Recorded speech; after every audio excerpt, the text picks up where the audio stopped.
Hi crafters, today's project is a summer card with a fun-shaped shaker window. To make this card, we'll need a card base, it's A2 size. Then I have used a rectangle basics die set by Memory Box to create a panel and a matching frame. Actually, I have made 3 of those frames. And that is just to glue them one on top of another to create one-dimensional piece. If you are interested in the tools and products, I have them listed on my blog and in the description.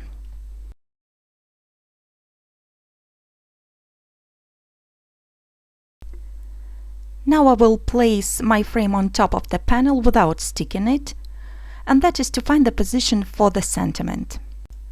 The die I'm using is called Little Halo Hello, and it actually has 2 dies included in the set. One is a word sentiment and another is a halo, actually, and I will be using this halo die to cut out the window. You can see that it can be used as a background for the word, but I will use the negative space to create my shaker window.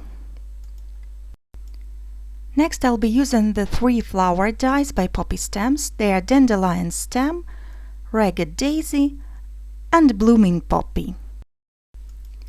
A dandelion just needs to be die cut and the rest do need to be assembled. But before I assemble the flowers, I'm going to color the die cuts with distress inks. The first 2 colors I'm using are Shabby Shutters and Peeled Paint, and I will use those shades to create all the stems of all 3 flowers. I'm applying them with a brush, adding a little bit of clear water.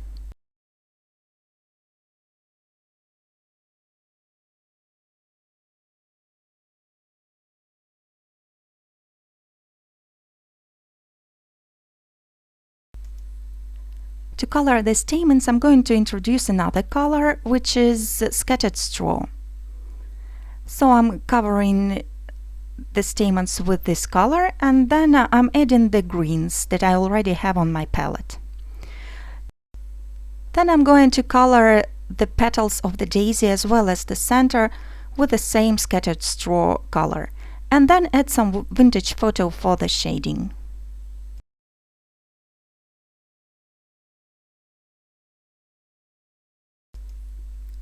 To color the poppy petals, again I'm using first the yellow color, Scattered Straw, and then I'm going to add some red, leaving some areas yellow.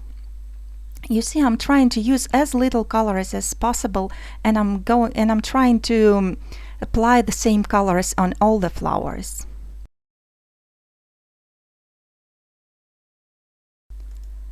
After all the flowers are colored, I'm going to create a background as well. My favorite technique for splatter background is just apply a little bit of distress ink onto the bag and sprinkle it with water, and then I'm just pressing it down onto the card. So the first color was Scattered Straw, and now I'm also adding both greens that I have already used on the stems of my flowers.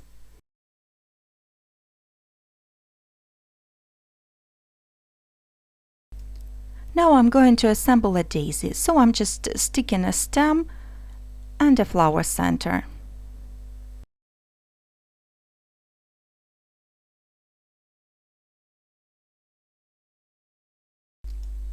A poppy is a bit more complicated, but if you're using this picture as a guide, it's quite easy to understand.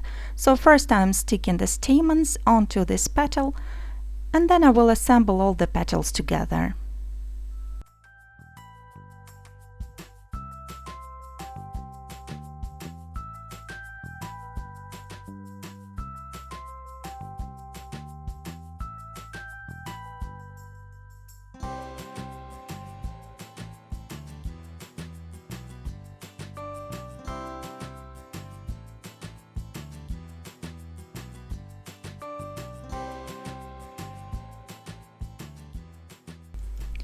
To attach the flower to the background, I'm only applying the glue in the center and onto the stem.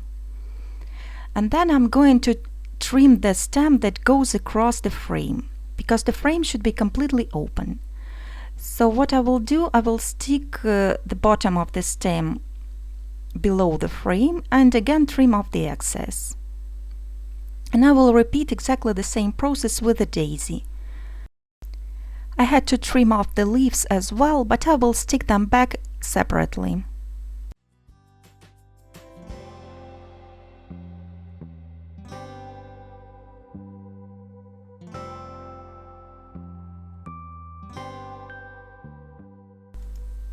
I'm going to use a foam square in the center of the poppy.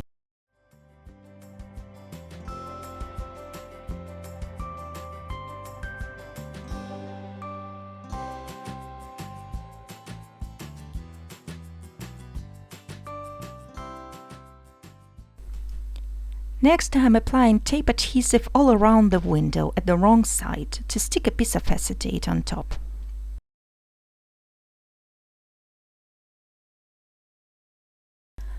I have used the same halo die to cut out the window in a piece of craft foam.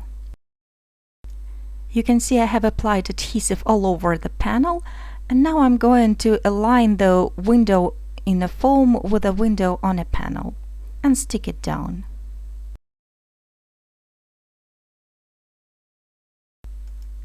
Next, I am using my paper trimmer to trim off all the excess foam.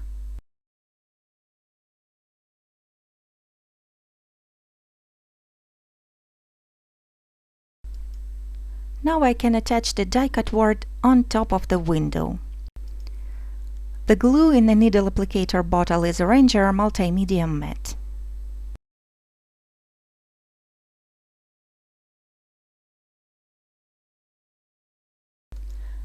I have applied the tape adhesive onto the panel again, and now I can fill the shaker frame with a clear diamond sequins by cut scrappiness. I am carefully spreading them inside the window with a needle tool. And then I am ready to attach my card base right on top of this panel.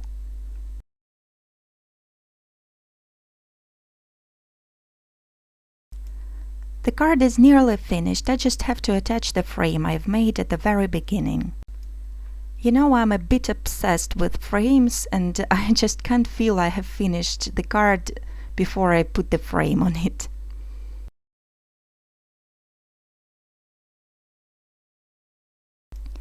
And the last finishing touch is adhering some clear droplets on top of the card base. The ones I'm using are by Cat Scrappiness, and this mix actually has 3 sizes of droplets in it. I'll be using the medium and small ones. And that finishes my card for today.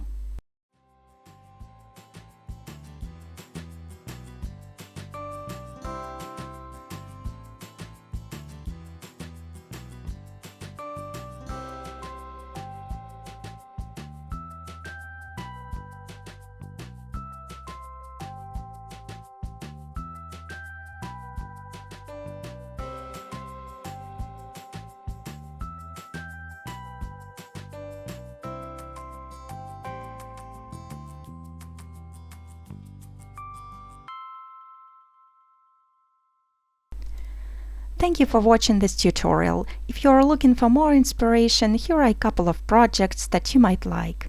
Have a great day and happy summer!